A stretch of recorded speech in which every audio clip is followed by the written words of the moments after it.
Ninyo ng blessing? Gusto ba ninyo ng pera? Hindi po. Gusto ko ng pera.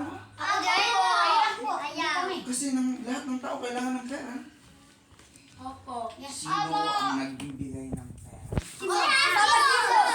Papa Jesus, ang papa mo sa inyo nagkakape. Si Jesus, Lord mo, hindi mo siya papa. Si Mama.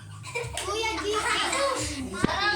Hindi siya kuya. Si Jesus. Panginoong Jesus yun. Si Jesus. Panginoong Jesus. Okay, maliwanag yan, maliwanag.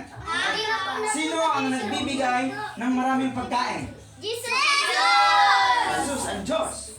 Sino ang bibigay ng maraming gift? Yung minsan biglang may kakatok, sasabihin, "Tao po, sino yan? Ito po, pinabibigay." Saan galing yun? Hindi ko alam eh. May nagbigay na lang eh. Isa inyo daw po. Jesus. Daming pagkain, dami na. Sino ang nagbibigay ng mga hindi natin inaasahang pagpapala? Jesus. Ang Diyos. May tanong ako sa inyo. Banasok. Ang Diyos ba ay mapagpala? Opo. O hindi? Mapagpala. Ang Diyos ba ay mapagbigay o hindi? Eh bakit hindi ka binibigyan ng Diyos? Juice. Ng Diyos. Juice. Bakit hindi ka binibigyan ng gift ng Diyos? Alam niyo kung bakit? Kasi pasaway. Bakit ang buhay ay mahirap pa rin?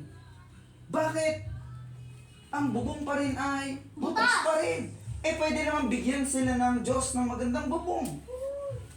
Bakit ganon? Eh di ka ang Diyos ay mapagbigay. Opo. Alam niyo kung bakit? Hindi ganon? Kasi may nakikita ang Diyos. Kung sino hindi naniniwala. May nakikita ang Diyos. Na ano?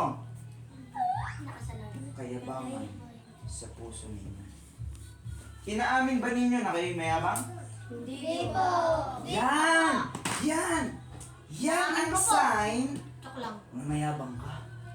Inamin ko na mayabang ako. Dahil lahat ng tao ay mayabang. At lahat ng tao may yabang. Hindi ka? Nakakita na kayo ng tao. Bata, nakakita na kayo ng bata. Ganun. Kung maglakad. Oy, asang sarunggula ko? Ha?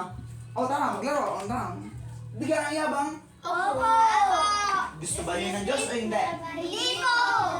Kung kayo ipapipiliin ko, anong gusto ninyo? Ba